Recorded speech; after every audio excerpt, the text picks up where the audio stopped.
নমস্কার। আমাদের পশ্চিমবাংলায় কিছু সো কল্ড বুদ্ধিজীবী আছে, হোতা আছে, যারা নিজেদেরকে এত বড় ফিল্ম ক্রিটিক্স মনে করে। তাদের সিনেমা সম্পর্কে অগাধ নলেজ, অগাধ জ্ঞান, এবং তাদের এই কথাবার্তা শুনে মনে হচ্ছে এখন এটাই স্পষ্ট যে তারা কিন্তু দেবদার কাজ নিয়ে জ্বলছে। তারা রুক্মিণী মিত্রকে এক প্রকার কোণঠাসা করার চেষ্টা করছে, তার কাজ নিয়ে নানা রকম চর্চা হচ্ছে।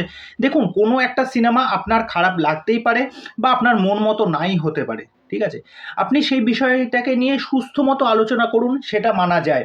যে আমার এই সিনেমার এই পোর্শনটা ভালো লাগেনি, যে এই পোর্শনটা আমার ঠিক পোষায়নি, বা গল্প সেরকমভাবে আমার কাছে ওয়ার্ক করেনি। এইগুলো কিন্তু কনস্ট্রাকটিভ ওয়েতেও কিন্তু আলোচনা করা যায়।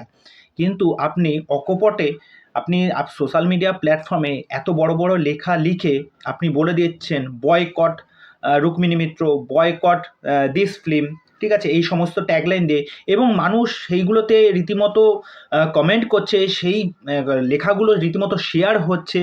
এই সিনেমাটা নিয়ে একটা নেগেটিভ ইম্প্যাক্ট পড়ছে বিনোদিনীকে নিয়ে।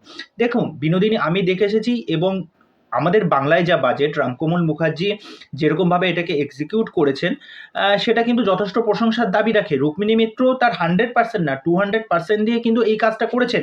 তা এত বছরে তো আজ অব্দিও কোনো প্রোডাকশন হাউসের তো এই ধকটা বা এই সাহসটা হয়নি যে এরকম একটা প্রজেক্ট নিয়ে আসবো। এই মানুষটাকে যেহেতু এখন ধরা ছোঁয়া যাচ্ছে না, সেই জন্য এখন বিনোদিনী মানে রুক্মিণী মিত্রকে কোণঠাসা করার চেষ্টা করছে। এবং আমি দেখলাম ফেসবুকে কিছু কিছু যারা মতামত রাখেন, নানা রকম লেখালেখি করে থাকেন, এবং কিছু টলি বাংলা চ্যানেল পেজ আছে ফেসবুকে, তারাও কিন্তু এই বিষয়টাকে নিয়ে রীতিমতো চর্চা করছেন, এবং সেটার মধ্যে না নেগেটিভে ভর্তি।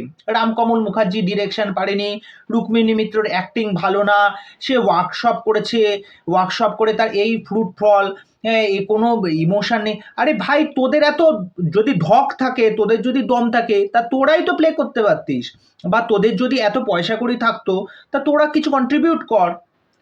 তোরা তো সমালোচনা এমনভাবে করছিস, এই যে মানুষগুলো যারা আজকে দেখে এসেছে, যারা এসে বলছে না যথেষ্ট ভালো করেছে, চেষ্টা করেছে, সেটা বোঝা যাচ্ছে, আর একটু হলে ভালো হতো। একটা কনস্ট্রাকটিভ ওয়েতে তুমি আলোচনা করো, তুমি বলো বিষয়টাকে, যাতে পরবর্তীতে আরো ভালো কাজ হয়। বাংলার মানুষের হচ্ছে এই রকমের মেন্টালিটি।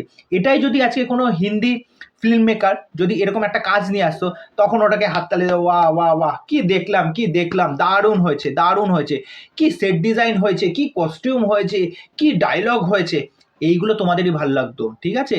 তোমরা হচ্ছে মানে সর্বকালের হিপোক্রেট পার্সন, সর্বকালের হিপোক্রেট পার্সন। মানে বাংলায় একটা ভালো কাজ হচ্ছে, সেটাকে সাপোর্ট তো করা তো দূরের কথা, সেটাকে নিয়ে তোমরা একটা আলোচনা করে সেটাকে কত কোণঠাসা করা যায়, কত নেগেটিভ ইম্প্যাক্ট ছড়ানো যায় একটা কাজ নিয়ে। হ্যাঁ, তোমাদের মতো কিছু কিছু মানুষজন দেখলেন আমার সত্যি অবাক লাগে। বিনোদিনী সিনেমাটার মধ্যে কিন্তু ফ্লজ আছে। ফ্লসটা তোমাদের কাছে বলে দিই। বিনোদিনীর সাথে ওই যে বাহাদুর, রাজ বাহাদুর না রায় বাহাদুর, মানে ওমের যে ক্যারেক্টারটা, তার সাথে যখন প্রেমের বা অন্তরঙ্গর মুহূর্তগুলো যখন আসছিল, ওই বিষয়টাকে না খুব তাড়াতাড়ি এস্টাবলিশ করে দেখানো হয়েছে। যে এমন একটা ক্যারেক্টার যার প্রথম থেকেই ধ্যান জ্ঞান ছিল নাটকে অভিনয় করবে, সে নিজেকে সেই পর্যায়ে গিয়ে দেখবে। সে একটা কি করলো, সে ওই বাহাদুরের প্রেমে এতটাই গদগদ হয়ে গেল, সে 1 মাসের জন্য সে থিয়েটার ছেড়ে তার কাছে চলে গেল। সেখানে প্রেম ব্যাপারটাকে ঠিকঠাক মতো এস্টাবলিশ করতে পারেনি। সেখানে যে গানের মুহূর্তটা এসেছিল, সেই গানের মুহূর্তটা আমার কাছে খুব একটা স্যাটিসফ্যাক্টরি লাগেনি। দেখো, আমাদের প্রত্যেকটা মানুষের জীবনে না কিছু কিছু মানুষ কিন্তু আসে এক একটা সময়, এবং সেই মানুষগুলো এক একটা ইম্প্যাক্ট ছেড়ে যায়, সেটা ভালো হোক বা খারাপ হোক। আর সেই জায়গাগুলো কিন্তু আমরা ফেস করি, সেই জায়গাগুলো থেকে আমরা শিক্ষা গ্রহণ করি। তা বিনোদিনীর লাইফেও কিন্তু সেই ব্যাপারটা হয়েছে। তা সবাই বলছে না, বিনোদিনীর ক্যারেক্টারে যদি কোয়েল মল্লিককে মানাতো, বিনোদিনীর ক্যারেক্টারে যদি একে মানাতো, শ্রাবন্তীকে আরে ভাই, তোরাই যদি এত কিছু মানে চিন্তা ভাবনা করিস, মানে ওরা এগুলো এখন কি বলবো। এরপর তো শুভশ্রীর আছে, তা দেখা যাক। এত বড় বড় সবাই যখন কথা বলছে, এখনো যারা বিনোদিনী দেখে আসেননি, বিনোদিনী দেখে আসুন। দেখুন, এত বছর আগের একটা কাজ সিনেমায় 2-2.5 ঘন্টায় দেখানো সত্যি পসিবল না। যেইটুকুনি দেখিয়েছে, আমার মনে হয় প্রশংসা করাটা অবশ্যই দরকার, ঠিক আছে?